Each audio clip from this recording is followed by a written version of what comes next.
Salmabit ჩვენს მაყურებელს, თქვენ სწორედ თქვით, რომ ეხლა ვიმყოფები ზურაბ წერეთლის სახელობის თანამედროვე მუზეუმში, სადაც დღეს 7 საათზე ქართველი ფოტოგრაფის მთამსვლელის ნიკა ლებანიძის ფოტოგამოფენა გაიხსნება.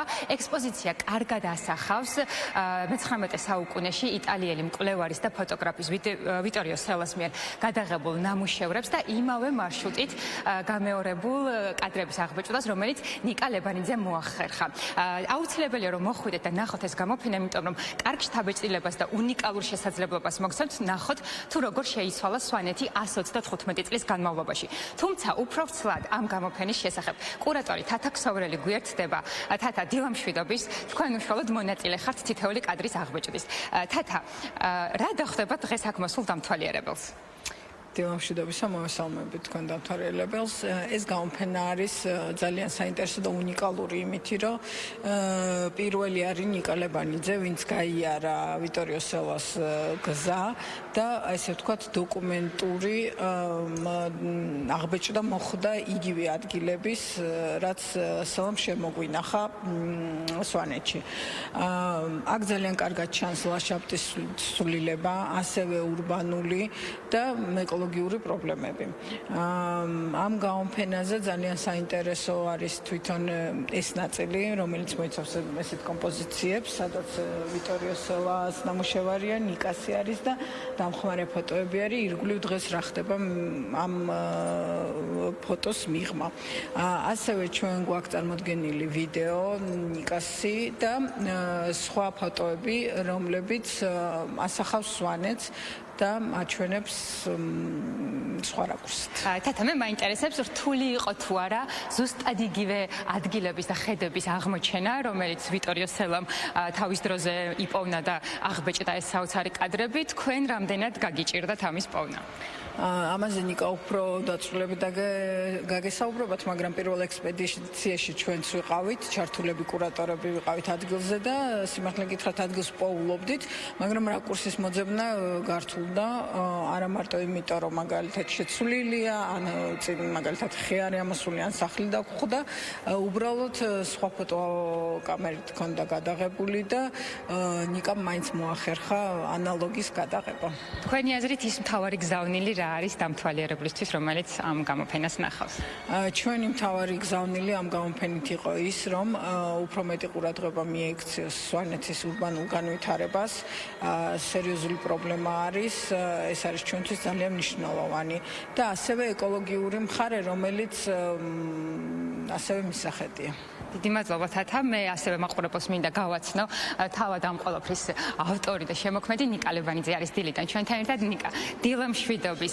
პირველ რიგში კითხვა, რატომ გადაწყვეტეთ, რომ 125 წლის მერე იგივე მარშრუტი გაგევლოთ თქვენს? რაც შეეხება სელას, ეს მთის მოყვარული საზოგადოებისთვის ყველასთვის ცნობილია, განსაკუთრებით სვანეთში და მე რადგან მთაში ხშირად დავდივარ, მთელი ჩემი ბავშვობა და გააზრებული ცხოვრება, რაც უკავშირდება მთას, ყოველთვის მესმოდა სელა, შესაბამისად სულ ვაპირებდი და თათას დახმარებით და ამ მუზეუმის დახმარებით ეს ყველაფერი შევძელით. აქ უნდა აღვნიშნო, რომ ეს არ არის რაღაც პერსონალური, ეს უფრო ექსპედიციის სახე ქონდა ამ ყველაფერს. ჩემთან ერთად იყვნენ სხვა ფოტოგრაფებიც, გიორგი ნაკაშიძე, გოგიტა ჩართულანი, ლადო გულორდავა, გიორგი გომიაშვილი, რომლებიც მეხმარებოდნენ და საკმაოდ რთული აღმოჩნდა ეს ყველაფერი. ერთი შეხედვით, ერთი ფოტო შეიძლება ანალოგი იყოს, მაგრამ ის რომ ადგილი იპოვო, ის რომ ადგილი იყო, საიდანაც ეს ფოტოა გადაიღო. იგივე ხედი და რაკურსით გადაიღო. საკმაოდ რთული არის. თან მეორე მომენტი ის არის, რომ ზუსტად კოპიოს გამეორება არ გვინდოდა, თუმცა მგონია მაყურებელი თვითონ უფრო გამოვიტანს ამ ყველაფერზე დასკვნას. ნიკა, დაახლოებით რამდენი ნამუშევრის გადაღება მოახერხეთ და რა დრო დასჭირდა ამ ყველაფერს?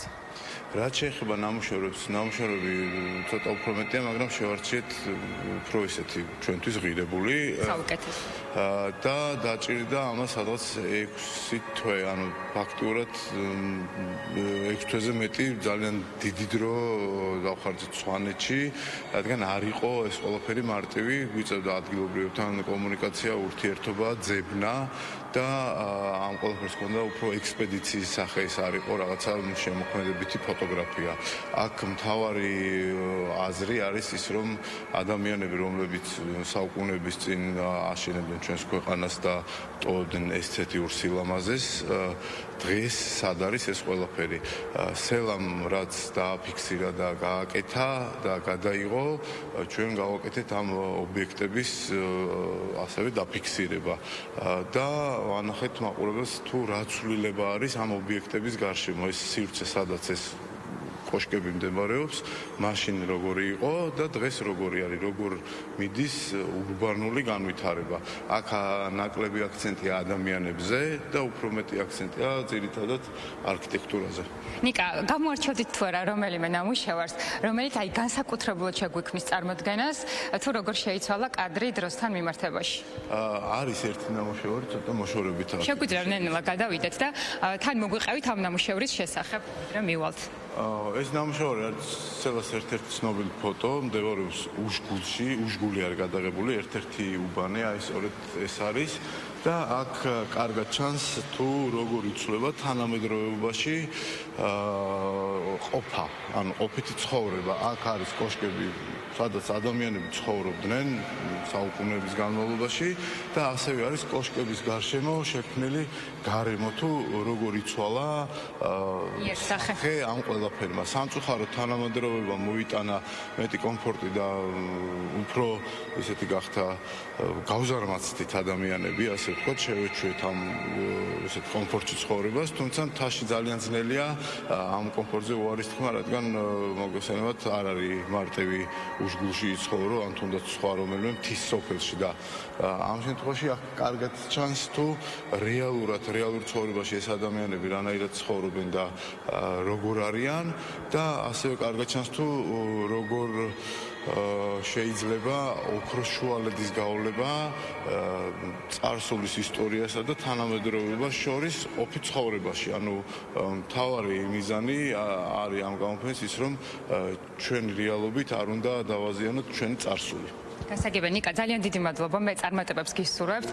მაყურებელს კი შევახსენებ, რომ დღეს 7 საათზე შეგიძლიათ მოხვიდეთ და ნახოთ ნიკა ლებანიძის გამოფენა და გეტყვით, რომ ეს მართლაც უნიკალური შესაძლებლობაა, რომ სულ სხვა თვალით დაინახოთ სვანეთი, როგორც 135 წლის წინ, ასევე დღეის კვალობაზე, ასე რომ არ გამოტოვოთ ეს გამოფენა, გელოდებით, მე დაგემშვიდობებით, ბედნიერ და წარმატებულ დღეს გისურვებთ.